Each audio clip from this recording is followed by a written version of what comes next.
This is the new Volkswagen Golf, and I can review it in just 9 words. It is the only car you will ever need. There. The thing is though, is it the only car you'll ever want? And to answer that question, I'm going to first start by pointing out what's not so good about this new VW. First, there's the handling, which is actually very good. But if you want a hatchback which is the most fun to drive, get a Ford Focus. If value for money is your key motivator, then ignore the badge snobs and go for a cheaper Hyundai i30. And if it's style you're after, no small family car turns heads like the beautiful Alfa Giulietta. Yes, Volkswagen, we know you want it to be instantly recognisable as a Golf, but did you really have to make the MK7 look so boring? But while it's not the most exciting car to look at in its class, it is the nicest to sit in. And so begins the part of the review where I talk about the Golf's good points. I hope you're sitting comfortably. This may take some time.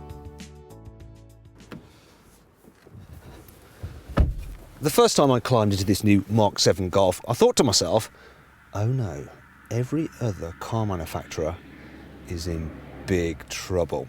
And that's because VW have raised the quality bar so high that it's not only posher in here than every other car in its class, it can actually shame some far more expensive cars from the class above. It's also very well equipped. All models get this nice colour touchscreen, and when you actually move your finger towards the screen, the menus pop up, which is a nice touch. It also includes DAB radio, Bluetooth mobile phone connectivity and iPod connectivity.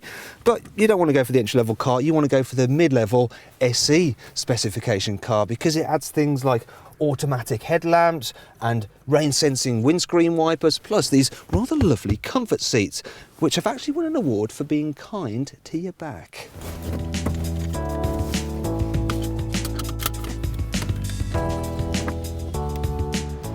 In addition to the usual array of airbags and electronic anti-skid control, the SE model also gets VW's City Emergency Braking System. At low speeds, it can spot if you're about to drive into an obstacle and will automatically apply the brakes to prevent an accident. Meanwhile, at higher speeds, the automatic distance control will make sure you don't get dangerously close to the car in front. So the Golf is a very safe car. However, what really stands out is just how comfortable it is to travel in. The suspension is nice and supple, it just glides up the road. In fact, the ride is better than in quite a few luxury cars.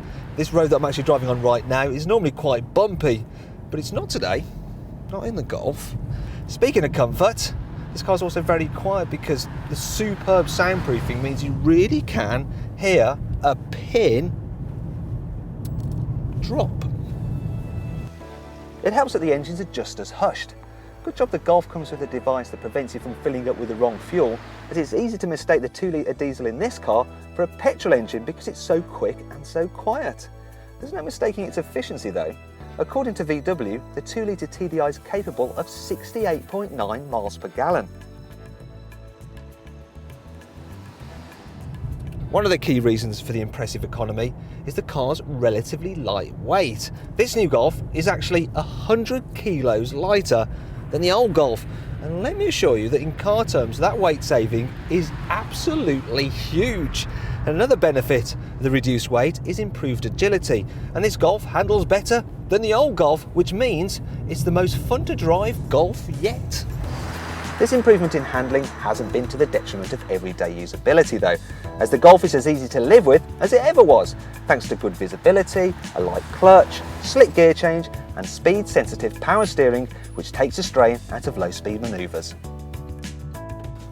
Finally, we need to talk about practicality, and the Golf excels in this area too. For instance, as well as the decent sized centre cubby and reasonable glove box, you've got some ginormous side door bins. I mean, this is the biggest Carbuyer big bottle test I've ever done. We've got 2 litres there, 2 litres.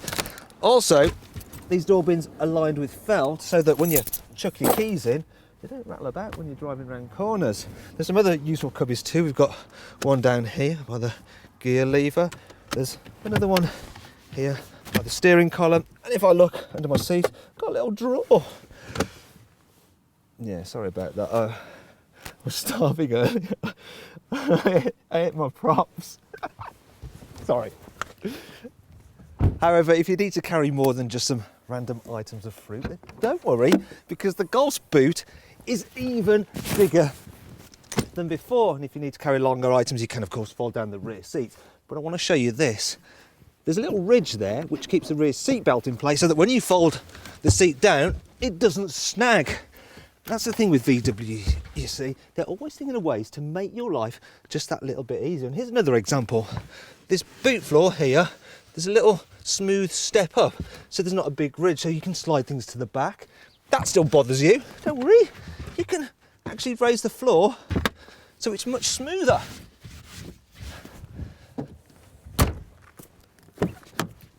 That seatbelt feature is also handy when it comes to putting seats back because it doesn't get caught in the mechanism.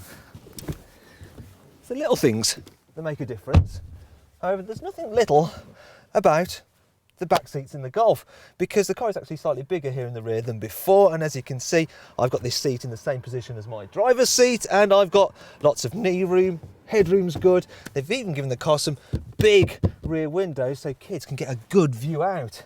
There is one problem, it's this large transmission tunnel. It's there because you're going to be able to get four-wheel drive versions of the Golf, but it is a bit annoying if you have to get the centre seat. But then nothing's perfect, is it? Not even a Volkswagen Golf.